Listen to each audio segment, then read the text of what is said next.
Hey, so today I'm going to talk about or expand about two kinds of skepticism that we covered in this semester.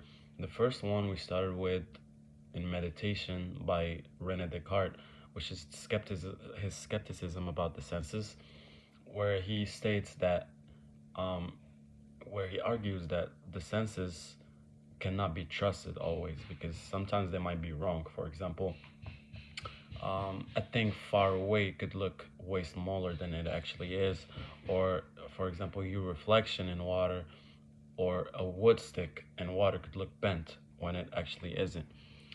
Um, so, in order to support his claims, Descartes also talks about dreams and introduces the dream argument, where he says that when we dream, we're not actually 100% sure whether we're dreaming or not, because sometimes dreams feel almost too realistic. Then you wake up and you're confused of whether what you actually saw in the dream was real or not, which raises the which gives us reason to actually and uh, doubt what we see or hear. But Descartes doesn't always want us to be skeptical about the senses and always um, not trust the senses. He uses this doubt as a first step to actually discover that God actually does exist and guarantees the clarity of the senses. So Hume's point of view is completely different than Descartes'. Hume's skepticism is about induction, or how we think the world works. So he says that we believe um, one thing follows the other, or the future should resemble the past, only because we've seen it happen over and over again.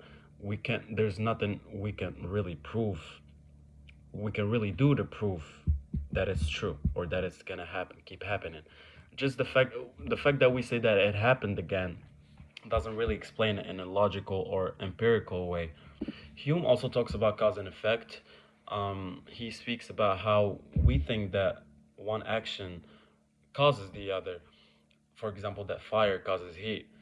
Um, but in reality, we don't actually grasp or see the correlation or the causal relationship. We don't actually see the cause that one action causes the other. We only see a pattern where there's a chain of actions and they follow each other one by one.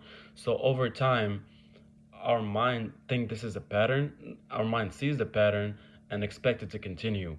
So we don't actually have reason behind why we think that. It's only through habit and experience. Now this is interesting because we know that science relies on cause and effect. So if Hume's point is right, then science doesn't rest on logical certainty anymore, but on repeated experience. So this sounds kind of worrying, but Hume doesn't ask us to stop believing in those things because he believes that we're psychologically made to, naturally made to believe in those things and see those patterns and go about our life. In my opinion, Hume's point is much more effective and powerful than Descartes' argument, because while Descartes was trying to make us doubt all the senses and how they are wrong sometimes by using illusion and dreaming arguments, but I don't think his arguments really prove his conclusion, because it, just the fact that we dream doesn't mean that we're dreaming at the moment, and the fact that senses can be deceiving sometimes doesn't mean that they're always unreliable. So Descartes raises the opportunity for doubt, but does not fully avoid skepticism. Hume's argument is better because it successfully proves his conclusion. The fact that our belief in um, induction comes from habit and not from reason. So while Descartes gives us a reason to doubt, Hume demonstrate that a certain kind of knowledge cannot be um, rationally justified at all. So, in my opinion, this is why I think that Hume's argument is much more effective.